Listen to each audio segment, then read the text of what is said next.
guys, would you look at that? A video about my first ever main from all the way back in Season 1 when NASUS's lore dictated that he and his brother, who I haven't finished drawing, were from a different dimension.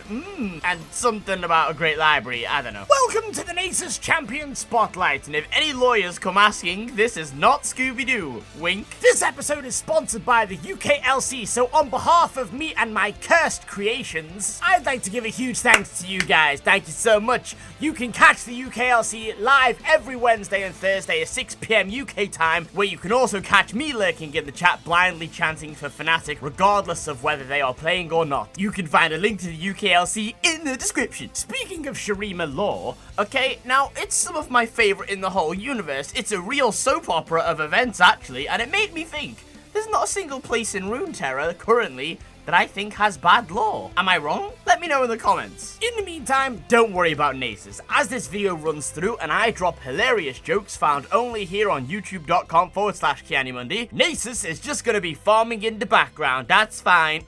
Now, if I was being realistic, I would just sit here talking to you guys about the weather or how to describe the color blue for about 15 minutes. But since we're trying to keep this video around the 5-minute mark, let's skip all that. NASUS, plain and simple, is a good boy, is a guardian of the sands, and most of all, something you should not ignore. Just like a funky rash after you return from Southeast Asia. I'm not saying he's top tier, by the way. This man has no escapes. Looking at the kit, I actually remember the passive this time because he was my first main and my baby before Diana became a thing. The passive is built in lifesteal. Does it get any easier or better than that? No, it doesn't. For those of you who don't know what lifesteal is, it's like building Noble in TFT, but instead, it's about League of Legends. Remember that game that existed before this one? Q.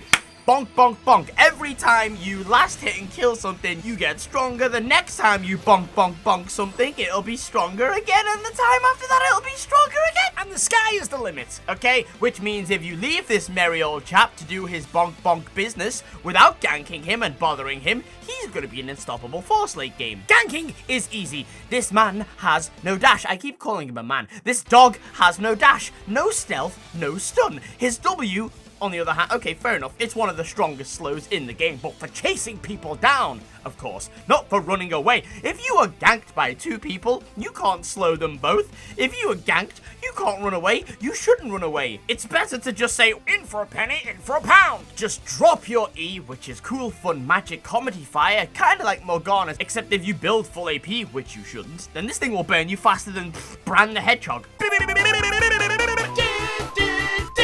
I am a one-man choir. But I'm not done explaining why NASUS is not a runaway champion, so we've got these 2 suckers here, Timmy top lane and Johnny jungler coming in. You slap your R key and immediately go beast mode, getting unimpressively 2% taller, but noticeably more damage and noticeably getting a tornado of pain orbiting you like goblins at a Trump rally. Needless to say, if you hang around in this super fun time, you're not actually going to have a super fun time. So camp him early, psychological warfare, make him tilt, it's the only way. Actually, it's not the only way, we'll talk about that in a minute. Letting him calmly mind his own business though, is not something you want to do because 15 minutes later you're gonna have some trouble. Sure, it's good to group up in team fights, but my season 1 logic remains. To this day, I am the center of the universe, and if people want to have a team fight, they can all come to my top lane, which is the center of the map as far as I'm concerned. By 20 minutes in, your Q stacks should be bigger than my forehead and ego combined, and you should be able to drop the comedy 1 hit on any squishy, and proceed to kick back and relax as they begin crying in all chat.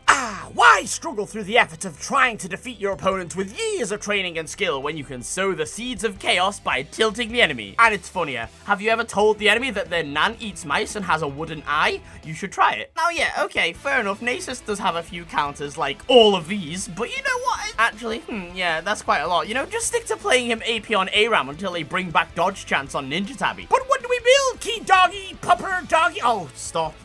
Okay, look, right, fine. You want to build something 100% lifesteal. Build only lifesteal items and watch yourself never die unless you get stunned, burst, knocked up, basically any form of CC. I will prove my flawless method to you right now on stream. So come hang out, win yourself a Dark Star Shaco code, or don't. You might stink, I don't know.